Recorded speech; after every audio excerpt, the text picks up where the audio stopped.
No matter how hard you try, sometimes things will inevitably fall through the cracks. That's life. If we had the recipe for a perfect routine, we'd basically be robotic. Being human means not only making mistakes, but also experiencing setbacks. It's how we respond to these challenges that makes us stronger individuals. So sometimes you'll have the perfect schedule and routine. You even consistently hold yourself accountable and follow things to a T. But things will still fall through the cracks. And in these situations, if your intentions are right, it's time to move past the setbacks and persist in your good habits.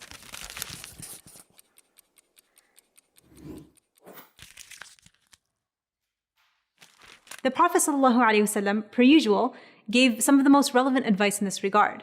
He said, "احرص على ما ينفعك." Stick to what benefits you, meaning keep to your good habits. واستعن بالله ولا تعجز. Seek help from Allah and don't give up. When things get tough, ask for Allah's help and weather the storm. وإن أصابك شيئا, and if or when something sets you back, فلا تقل لو أني فعلت كان كذا وكذا.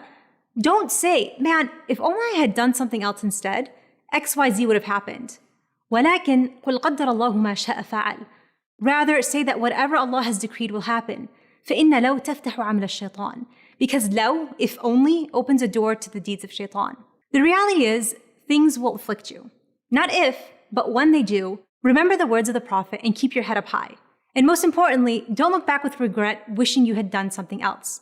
Because if you've incorporated good habits with the right intention, challenges that come your way push you to do even better, not to discourage you from continuing. So see it as a challenge, to pause and rethink. I did what I did, قدر الله ما شاء فعل. Is there anything I can do next time around to prepare me better? And over time, you'll naturally experience some of the most common setbacks. And as a result, you'll get used to having backup routines ready. Think of it as your backlog. You're just getting your extra equipment ready and in place for the next time things don't go as planned. The key to being able to do this without getting turned off is by not discounting the little. What you want to focus on is creating a chain reaction of good feeling. What happens when you face a setback, say you didn't have time to get one of your main tasks done for the day because, for example, you got sick or had to run a last-minute errand, what happens is that you've disrupted that chain of feeling accomplished. And you think to yourself, man, that threw off my whole day. What's the point of getting the next thing done? And then the negative lack of motivation seeps into the rest of your day. So what's the solution? Create stretch goals and backup goals. Say, for example, you want to memorize Quran. You know from experience that you have the capacity to memorize 2 lines every single day.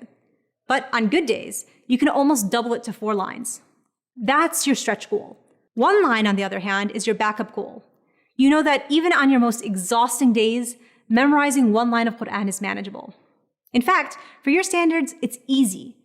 Plan your day, every day, to meet that 2-line standard. Days you're feeling great, bump it up to 4 lines because you can, and because you know it will produce an even greater sense of reward.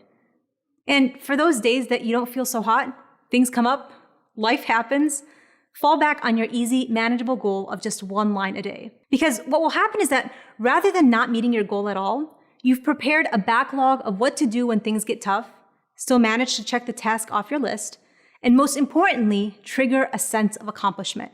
And just like that, when faced with a setback, you've managed to reroute your day and still achieve your goals.